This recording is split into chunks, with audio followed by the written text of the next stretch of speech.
Qatar dilaporkan membantah klaim Amerika Serikat bahwa mereka telah diberitahu sebelum Israel meluncurkan serangan ke Doha pada Selasa, 9 September 2025. Perdana Menteri sekaligus Menteri Luar Negeri Qatar, Sheikh Mohammed bin Abdurrahman Al Thani menegaskan bahwa Washington baru mengabari Doha sekira 10 menit setelah serangan dimulai. Mengutip dari Tribun News, sebelumnya Presiden AS Donald Trump menyebut militernya sudah memperingatkan Qatar mengenai serangan Israel yang menargetkan markas Hamas di ibu kota. Ia menekankan bahwa serangan itu murni inisiatif Perdana Menteri Israel Benjamin Netanyahu. Trump melalui akun thread sosial menilai pengeboman ke negara berdaulat serta sekutu dekat AS itu justru merugikan kepentingan Israel maupun Amerika. Ia mengaku langsung memerintahkan utusannya Steve Witkoff untuk mengabari Qatar meski akhirnya terlambat. Trump mencoba meredakan situasi dengan menyebut serangan itu bisa mencari jalan menuju perdamaian. Sementara itu, Gedung Putih ikut menegaskan jika Trump tidak mendukung keputusan Israel dalam menyerang Doha. Perdana Menteri Israel Benjamin Netanyahu secara terbuka mengakui bahwa ia telah memerintahkan militer untuk menyerang Qatar dengan alasan menargetkan pimpinan Hamas. Serangan itu terjadi pada Selasa, 9 September 2025 dan langsung mengguncang ibu kota Doha. Mengutip dari Tribun News, melalui konferensi pers seusai serangan, Netanyahu mengatakan ia memerintahkan pasukan keamanan serta Menteri Pertahanan untuk segera mengeksekusi operasi tersebut. Ia menyebut pilot Israel telah menjalankan misi dengan sasaran yang dianggap akurat. Netanyahu juga menyebut ada peluang untuk melenyapkan pimpinan Hamas sehingga ia memberi instruksi langsung agar serangan dilakukan. Selain itu, ia kembali menyinggung Iran sebagai dalang yang mendukung perlawanan di Timur Tengah hingga menyebut Israel berperang demi membebaskan tentaranya yang diculik. Menurutnya, tidak akan ada kekebalan bagi musuh di masa depan. Netanyahu menegaskan bahwa darah rakyat Israel tidak boleh terbuang sia-sia.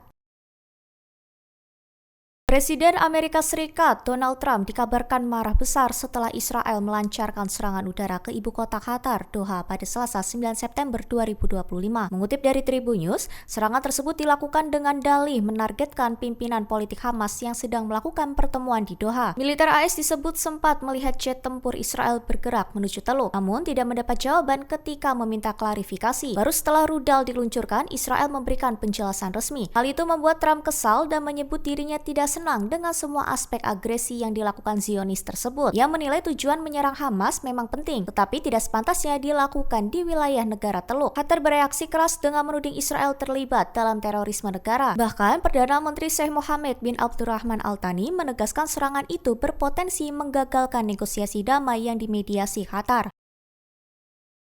Duta Besar Israel untuk Amerika Serikat Yossi Leiter menegaskan bahwa negaranya tetap bersatu dengan Washington meski pemerintahan Donald Trump sempat mengkritik serangan udara Israel ke Qatar. Mengutip dari Al Jazeera pada 10 September, Leiter mengatakan Israel tidak pernah memiliki teman sebaik Presiden Trump. Ia menyebut kedua pihak bersatu dalam tujuan menghapus Hamas yang dianggap sebagai ancaman perdamaian di Timur Tengah. Leiter menambahkan bahwa Israel dan AS pernah bertindak bersama di masa lalu, serta akan kembali bekerja sama di masa depan. Dengan nada menantang, Leiter menegaskan Israel akan terus mengejar Hamas dimanapun mereka berada. Ia menyebut Perdana Menteri Benjamin Netanyahu telah memberi sinyal keras kepada kelompok tersebut. Bahkan dirinya menekankan bahwa bila Israel gagal kali ini, mereka akan mencobanya di lain waktu.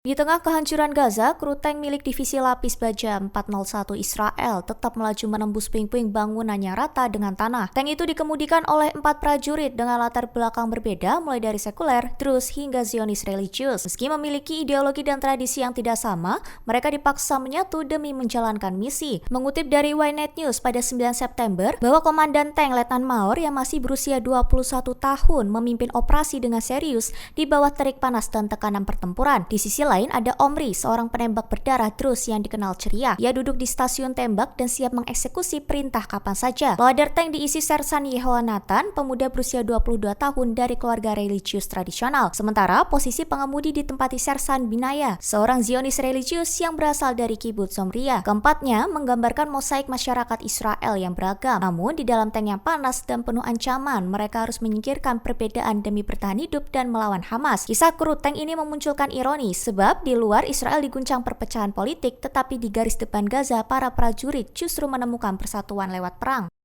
Download Tribun X sekarang, menghadirkan lokal menjadi Indonesia.